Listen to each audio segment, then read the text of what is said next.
স্বৈরাচারকে সরিয়ে আমরা নতুন কোন স্বৈরাচারকে বসানোর জন্য গণ অভ্যুত্থান করি নাই। নরসিংদীর রাজনীতির মাঠে বৃহস্পতিবার বিকেলটা ছিল বেশ উত্তপ্ত।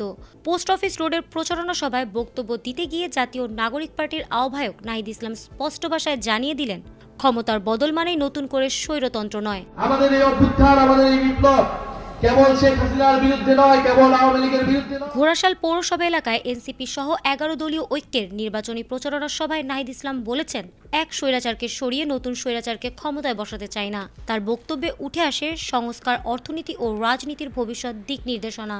তিনি অভিযোগ করেন, একটি রাজনৈতিক দল জাতির সঙ্গে প্রতারণা করে সংস্কার প্রক্রিয়া থেকে সরে আসছে এবং লুটপাট ও অর্থ পাচারের পরিকল্পনায় ব্যস্ত।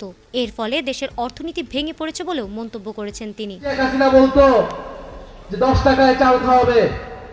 নাহিদের ভাষ্য অনুযায়ী অর্থনীতি চাঙা করতে হলে প্রথমে দুর্বৃত্তদের রাজনীতি ধ্বংস করতে হবে এবং সেজন্য প্রয়োজন ঐক্যবদ্ধ রাজনৈতিক উদ্যোগ। বক্তব্যের এক পর্যায়ে তিনি বিএনপির নানা সমালোচনা করেন এবং আগামী 12 ফেব্রুয়ারির জাতীয় নির্বাচনে শাপলাকলি প্রতীক ও গণভোটে হ্যাঁ ভোট দেওয়ার আহ্বান জানান।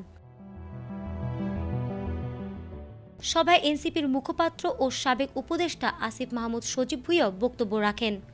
তিনি নরসিংদী সহ সারা দেশে শিল্পোন্নয়ন ও কর্মসংস্থান সৃষ্টির প্রতিশ্রুতি দেন।